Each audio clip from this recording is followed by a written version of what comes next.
On comprend après avoir vu le vidéo que la constitution de ces macros prend énormément de temps et qu'il est difficile seul de couvrir tout ce qui serait pertinent à ma pratique. Mais notre objectif ici est de faire en sorte que notre ressource soit complète et qu'elle intègre l'ensemble des connaissances qui sont utiles dans le contexte de notre pratique, que nos ressources puissent bénéficier de l'expertise de l'ensemble de notre communauté de pratique, que ces ressources puissent être mises à jour et qu'elles intègrent rapidement et efficacement les dernières données probantes, que l'interface soit simple, intuitive, relativement transparente au processus des utilisateurs, facilitatrice de ces processus également, et que les données puissent être interreliées de façon à faciliter leur constitution, mais également de faciliter leur accès. Puis on va revenir là-dessus tantôt.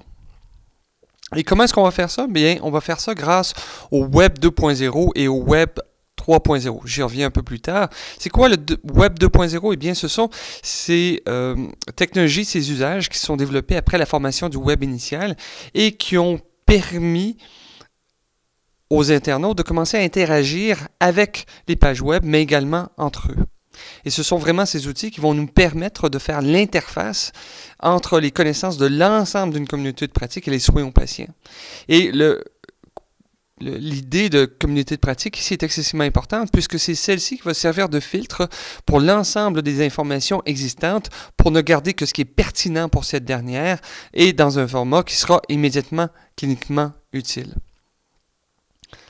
Alors, le principe est assez simple. Alors, on a un utilisateur développeur, mais pas isolé, donc créateur de contenu, mais branché sur l'ensemble de sa communauté. Alors, si par exemple, je formate une ressource de manière à ce qu'elle me soit immédiatement cliniquement utile, il y a des fortes chances que ce formatage intéresse un autre membre de ma communauté de pratique et que cet autre membre puisse également être en meilleure position pour critiquer cette donnée, peut-être même la transformer pour la rendre davantage compréhensible, lui permettre la bonifier ou lui permettre de se développer davantage.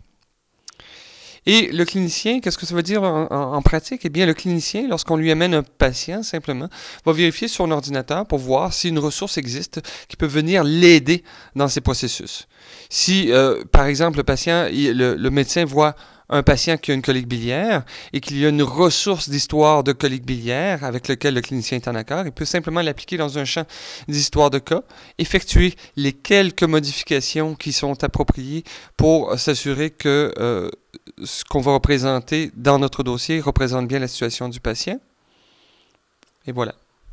Si cette ressource n'existait pas, eh bien, il aura le loisir d'en constituer une. Et pour ce faire, ce qu'il va faire, c'est qu'il va utiliser des outils de création. Il serait difficile ici de passer en revue tous les outils de création pour chacun des processus, mais si nous sommes dans un contexte d'histoire, on peut avoir différents types de questionnaires. Par exemple, un questionnaire de type oui-non, simplement une liste d'éléments qui devront être validés ou invalidés.